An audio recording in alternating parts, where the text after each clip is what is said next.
Water is the liquid of life, as vital as the air you breathe. Clean water is something most of us take for granted. The Great Lakes provide tens of millions of people in Canada and the United States with fresh water for drinking. But what happens when our water is contaminated? And do we really know the threats that might be posed to our drinking water? Our experiment plays political Cupid by taking two opposing politicians out of their comfort zone and forces them to listen to one another. We need regulations throughout the Great Lakes Basin. We're sending them on a series of platonic dates to solve the thorniest issues facing North Americans. Doing this is doing something rather than doing nothing. I cannot drink this water. Those are the very people that did not protect us. Who will seduce the other with logic or passion? And what surprises are in store?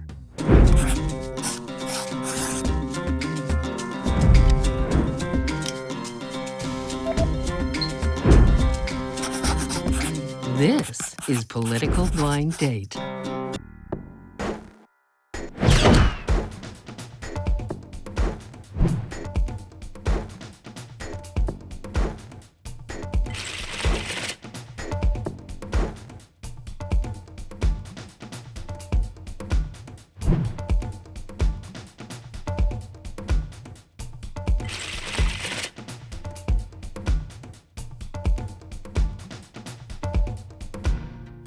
My family moved to the Bruce area back in about 68, 69 when my dad was offered a job up at the old Bruce nuclear power development. My mom said I used to spend a lot of time riding my bike around. She'd send me downtown for a bag of milk and I might be an hour and a half, 2 hours getting back because I would stop and talk to everybody. My dad was a volunteer firefighter. My mom helped out at the Women's Auxiliary, and that kind of propelled me into wanting to help people. First got interested in politics at a Point Clark Kinsman meeting. Our meetings consisted of what are the next projects we're going to do and what are we going to do for the community. One of my fellow Kinsman members said, well, if you can, why don't you put your name in the hat and run for council? I took this gentleman up on it and decided, all right, I'm going to give it a shot, and got a seat at the council table. A really unfortunate thing happened. Our mayor at the time, he was in office for 10 months, was actually killed in a farming accident. He had a corn header come down on him and crushed him, and council had enough faith in me to ask me to be the mayor. So from there, I've ran in 4 other elections and have been successful at all of them. Water safety is the most paramount service that we as elected officials provide to our constituents. So the process that we are going through, this is a learning exercise about doing something with an issue that we have right now, and that's nuclear waste, and it's being stored above ground. Is that the most realistic way of handling the waste for now and in the foreseeable future? I don't think it is. I was born and raised in Flint. I grew up on the north side of town. My dad was a pediatrician, and he was the first African-American elected to the Flint Board of Education. And my mother was the first African-American classroom teacher in Flint. They taught me that you can make a difference and your voice is important, and that's one thing no one can ever take from you. My dad, he was at a conference in Florida, and he became ill, and they wouldn't treat blacks at this particular hospital, and they sent him to another hospital, and he got inferior services. The wrong procedure was done, and he died. I was 7.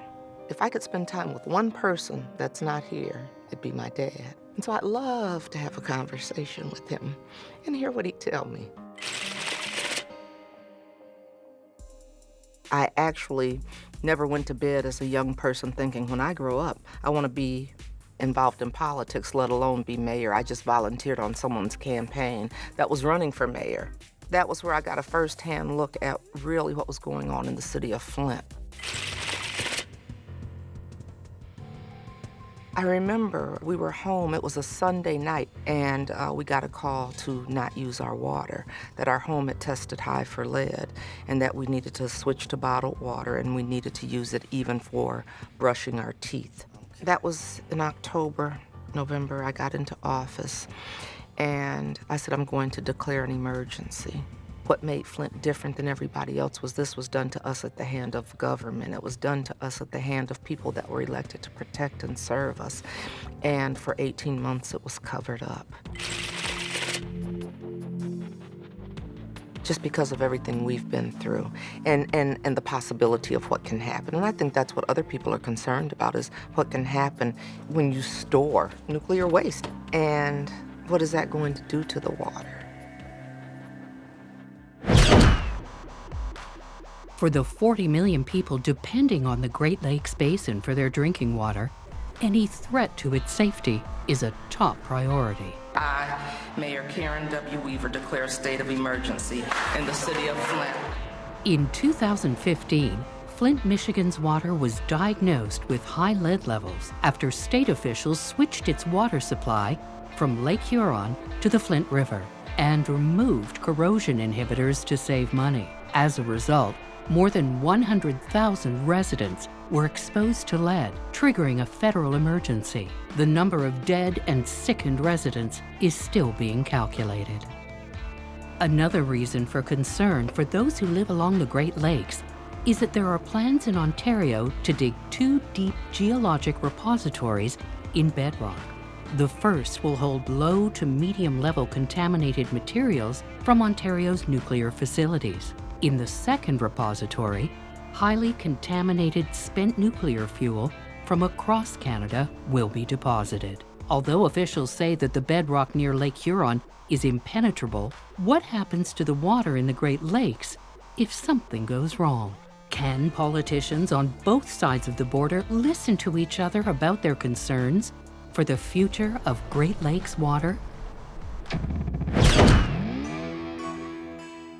Karen and Mitch are spending the day together, rare for cross-border politicians. Will they butt heads, or might they find common ground? I'm really looking forward to hearing her story about Flint and the trials and tribulations that have happened here. I am on my first blind date, and it's with a Canadian politician of all people. We as community, we as mayors, we as cities have to give more credence to drinking water. Sometimes we can be very far away and have similar issues and challenges. That's the beauty of when mayors come together. There's a lot of misnomers on the nuclear industry and the waste. We get our water from Lake Huron. So, of course, that's a concern. Obviously, Mayor Weaver has some concerns with proposed deep geological repositories in Bruce County. It's about getting the message out and talking to people. Good morning. How are you this morning? I like to talk and I like to ask questions, and I can't wait to hear what the mayor has to say. So I hope you know today is my wife's birthday. So here I am With me, on a blind date. Yeah. So how'd you pull that off? Let's just say it's going to cost me. She's going to have a very nice gift. Yes, she is. Well, good. So yeah, I'm married. I have 3 kids, a 26, 22, and an 18-year-old. And Almost the same. Almost. You have 3 children? 3 kids. So do you have boys, girls? What do you have? 2 boys and a girl. Okay, I'm the opposite. I have 2 girls and a boy. Okay, so yes. This is actually my 3rd time to Flint. It Yes, it is. is. So what are the big issues right now? Like, You know, we're still working on the water. And it's sad that in 2019, you know, you ought to be able to take water quality for granted. You ought to be able to turn on your tap and your water is good. But we can't. And we have to do testing. And we're encouraging people to continue with the testing. we need regulations that are throughout Right. the Great Lakes we Basin. Do. You know, that's our water source. We all have the same common goal. Not our number 1 priority has always been the protection of the Great Lakes and Right. the St. Lawrence. You know, I think people are really looking to us to be a larger voice about water. And we are the advocacy group. Exactly. This has been nice, but I know you've been to Flint before, but I have some people that I want you to meet. I'm going to take you to a few places that you probably haven't been. Well, I'm How's that looking sound? forward to that. Let's get going. Let's get going. Let's All go. right. Karen wants Mitch to see the scale of the work that has had to happen to replace the lead-lined pipes across her city. There was a protective coating that was on the pipes, and that protective coating had been stripped as a result because corrosion control hadn't been put in the water. So we were drinking corrosive lead-poisoned water. So what kind of problems have you ran into? Oh, where do I start? Well, first of all, the one thing you have to do, obviously, is you get the buy-in from the residents. Because of the crisis and everything that's happened, obviously, everyone was nervous about what was going on. So you had to get them to understand exactly what you were doing in terms of replacing. So you go and you knock on doors and you explain to them exactly what's going on. And they're still a little skeptical because obviously they feel like, you know, their lives have been ruined and they're really nervous. They don't really know. Some people let you in, some people do not. You know, you're on the outside looking in, you would say, well, why wouldn't you want this done? And then obviously the homeowner's probably thinking, well, why would I want you in? Because who's to say that you're not gonna make it worse for me? So those are some of the questions and issues that we ran across. So this has been a 3.5, 4-year project, one that I am so grateful to have the opportunity to do. This is our community, this has been our home, and we take pride in it. And so we really wanted to get out here and not only do the work, but empower our people that's from our community to learn about this scope of work, because as you well know, worldwide, this situation is happening. Yes. And so you empower people and employing them, and they're able to take their skills elsewhere as well. I give the city of Flint and the contractors a lot of credit for where they are and how far they've come. In my mind, a pretty short time if you think about it. So when, Jeff, do you think the project's going to be completed? Or I would like to defer to the mayor. That's a good answer. You know, we want it to be done by the end of the year, actually, but we still have about 3,500 left to look at. When this started, the records at the city they weren't kept really. They were on index cards, and some of them had been ruined, and so we started off at a disadvantage. And so now we've got some great records. We've got some great records.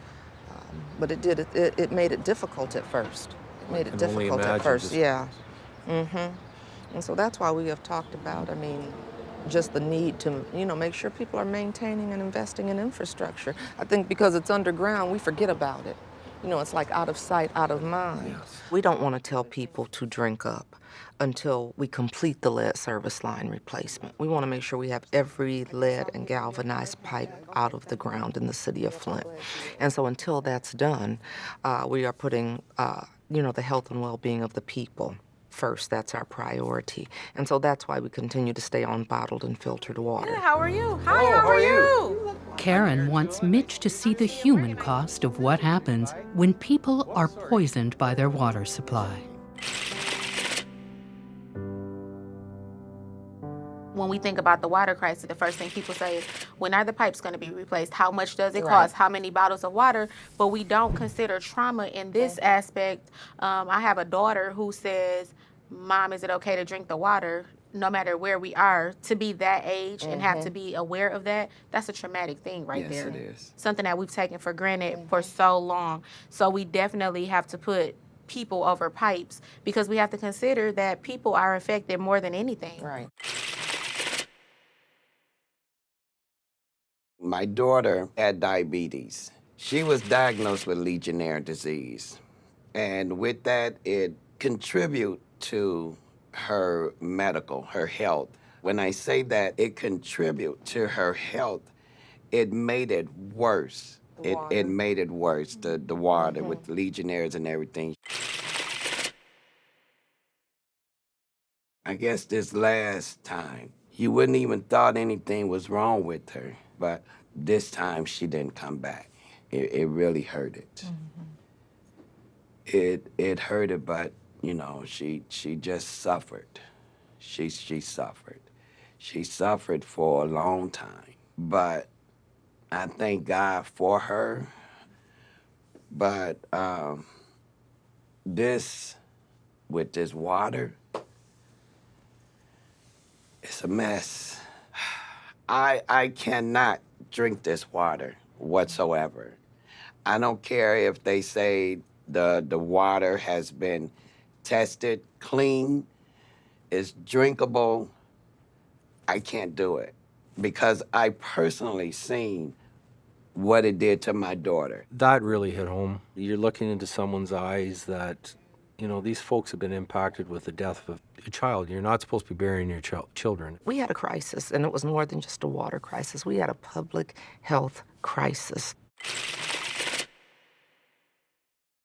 You have students who are 6 years old, and then they're going to school, and teachers are saying, "I've never seen first graders behave this way." Our special education rates have just They're resulted skyrocketed, this. and you know you're telling the teachers, you're right. You haven't seen kids at 6 Right. with these behavior concerns because you've never It's taught being kids who have manifested now. had lead in their water or their mothers and they were drinking, pregnant. and their mothers were pregnant. Their bottles were made Right. with it, you know, and then people, you know, they have low patience for them because people don't consider that it Right. is a public health crisis. So they just think, oh, little Johnny is bad. No, little Johnny is poison. We've had to educate parents around developmental milestones.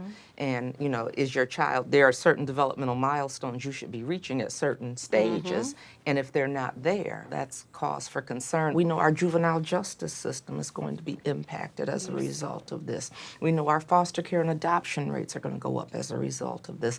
All of those kinds of things that when we talk about the human cost, You can't put a price you tag can't on put a it. price or a tag time on frame. it. The psychological thing, it's going to be there forever, obviously, within the families. What suggestion would you make for, you know, moving forward? I think what sets us apart is our government did this to us. Exactly. It was And that's done why I by said you our can be a government. legislator and say, I'm not going to let this happen, because had one person or two people stood up, we might not be having this conversation now. So hear our stories and say, I'm going to be a tireless advocate to ensure that it may happen somewhere else, but it won't be government induced. Right. Not on my watch.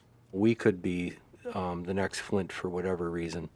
And so to hear the stories, it was very impactful. Today is really, you know, I don't know, that hits home. It's put a face to some people that have gone through this, and the resiliency that's there. It's Did you pretty- see it? I did, yeah. I Good, did. because you know what? It's not until people come here It's- that they actually see Wow. Flint. Don't let us go through a crisis and not learn from us, because that would be another tragedy. And let me just say, I'm glad people are paying attention. They're making demands about water quality standards. People are investing in infrastructure. They're recognizing the importance. Now it's Mitch's turn. I'm excited about the day. He wants to take Karen to the above-ground facility that houses all spent nuclear fuel and other contaminated materials from Bruce Power. So, of course, our number one priority is safety for the public and people, our staff, and the environment. And that's why everything is paved here. We collect all of the rainwater, the stormwater, precipitation, and all of that is monitored before it's released again to the environment. And there are also air monitors to monitor air quality, and they go well beyond the site too, beyond the security perimeter of the nuclear site and out into the general public areas. So this is the yard where we store intermediate level nuclear waste in in-ground containers. We are doing things on an interim basis until we find permanent disposal solutions, which for intermediate level waste around the world, the best practice is a deep geologic repository, a DGR. It's a way of using the geosphere to protect the biosphere. Okay. So then for our community, Mayor Weaver, this is what we're looking at, is possibly being a willing host for all of Canada's spent nuclear fuel. The magnitude of the project is approximately $21 billion. I might be out by a billion or two. With this type of project, obviously comes a lot of jobs, but with it also comes a lot of social issues. That's why we're here today having this tour, because I know you and some of your folks in Michigan have some concerns about the possibility of the DGRs moving forward. And so that's why we're here today. Okay, good, because I want to hear about it, because we do have concerns. You know we have concerns in Michigan. Yeah, so water is very important. Right, We because all, that's you what I know, wanna 40 hear million about. people get their drinking water from the Great Lakes. And that's where we get our drinking water.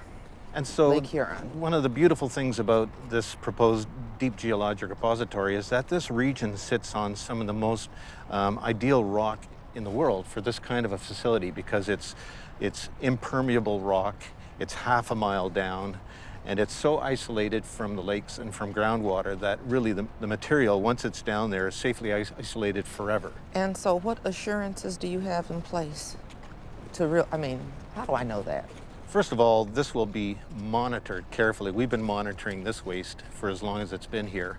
We know how the waste interacts. We know what its properties are. And the rock has been studied, and the rock, you know, its properties are known. It's been studied scientifically for more than a decade. And we know that that rock has stayed the way it is for hundreds of millions of years. And that is, in a way, the guarantee, is that rock is a permanent vault. The easiest thing to do for society and for politicians today is just to kick this whole nuclear waste issue down the road, and we feel that's not the right thing to do. So doing this is doing something rather than doing nothing. Have you talked to any of the regulatory agencies in Yes, Michigan? so when our DGR for low and intermediate level waste was undergoing public hearings, the Department of Environmental Quality, so named at that time, participated in the hearings, looked at all the evidence. When was this? In 2013 and 14. Okay, so now you know we don't trust them. You know that's who told us the water was good for 18 months and to drink up. Yes, I mean, MDEQ, I'm who not is here now to called comment. Eagle. Yes. So how do you get past that trust factor when we say those are the very people that did not protect us? Trust is central to all of this. And so you build that kind of trust through a relationship, getting to know you, talking, answering questions, being open and transparent. That's really how you build trust. It's easy to lose trust with bad behavior, but it's very hard to build trust. It takes time, and it takes honesty, and it takes openness. You're not going to change everybody's minds or some folks' minds, but I think it's incumbent on all of us to learn as much as we can. Oh, wow. This is it. This is it. It's 80 tons of concrete and steel, and it is a dry storage container for used fuel rods. So the uranium fuel that comes out of the reactor is stored in a pool and then transferred after 10 years to this dry storage container. So because that's in there, I don't have to wear anything. That's right. That is 2 feet of concrete. That's all the shielding that we need. We're protected from the radiation on the inside. Okay. And how many of these do you have? We're licensed to have up to 2,000 of these containers, and we currently have just a little over 1,500 in storage. Are you ever nervous? Not at all. I know how safety is our top priority here. I've been working here for years, and others have. My total dose is 0 because things are so well shielded and so well managed. You know, to see what they've done and how it's stored and how it's sealed, you know, it's reassuring, but you're still scared about it because you never know what can happen. Do you have a different view after being in this facility today? I'm surprised it wasn't what I expected, and it's good to get more education around clean energy and what we can be doing. It's a tough one, but it's a conversation that we have to have. But I want it safe. I want it safe. We all do. I guess what I would have to say is I'm glad it hasn't happened yet. I'm glad they're putting this much thought and effort and energy and time into it. I'm glad they're putting years into this. Although Ontario still faces challenges to achieve clean drinking water everywhere, especially in Indigenous communities, Mitch wants to show Karen what happens when one community and government come together to build a legacy after a water disaster. This center was created because of a crisis we had like Flint. Okay. So we had 7 die here and thousands hospitalized in May of 2000 from an E. coli outbreak caused by a combination of human error and loose regulations. The provincial government at the time said flatly, we need to tighten regulations for drinking water with source protection, for example, and we need to fix the human problem of human error. And the government put $10 million into this building in the center to ensure that the Walkerton legacy, which at the time was a bad legacy, would no longer be a bad legacy and would become a legacy for the province, and make sure that something like Walkerton 2000 never ever happens again anywhere. Right now, we can only prevent it in Ontario. Right. We'd love to go broader. Okay. So if you want, I'll want to take see you this. through and show you what we do. And if you have any questions, either one of you, ask away. Mayor Weaver always has lots of questions, so. It brought tears to my eyes when I walked in there because Flint needs to have this. And it showed me what we have talked about is how you take a tragedy, how you take a crisis and make something great happen as a result. And there it was, and I was standing there, and I was just like, wow, this is beautiful. It gives you hope. What this facility is mimicking, if I can use that term, virtually every legal drinking water plant system in the province of Ontario. These facilities are miniature replicas, active replicas, working models of major systems. And every plant's different because every source water everywhere is different. Right. We go out, check all of the source water of our clients, which are the cities, the towns, the municipalities, the First Nations, the Indian bands. We go out and find out exactly what their source water issues are. Do they have iron? Do they have manganese? Do they have lead? Do they have arsenic? And then we custom design for them specific water treatment solutions. We get visitors here from all over the world too. I bet you do. We have them coming in from Asia and Africa, and probably in the last year, we've had China, Malaysia, Senegal, and they all come and are quite stunned. Right. It's an issue worldwide. The legacy that those folks that have passed away will never be forgotten, and you see that in that building. It truly is an opportunity for Flint. Right. I think maybe Karen saw today over at the Walker and Clean Water Center, the government did something about it. They did take some ownership, whereas I feel that for her, that's maybe not happening in Flint. Mayor. This has been something, really. This has been absolutely wonderful, and I really like the way we ended today. And I'm glad you took me to the nuclear plant. I learned a lot. He's human, and he has a heart, and he cares, and he wants to make the right decision. She's a very strong-willed person, and I know we'll be back in touch, and I just wish her all the best in her future because I know she has a bright future ahead of her. Thank you. Same here. It's important to talk to people with opposing ideas, and while we might be saying, no, don't do this, you have to talk to each other. You have to work together because I know he's going to be a voice, and he's going to ask the questions that we're asking in Flint, and I appreciate that.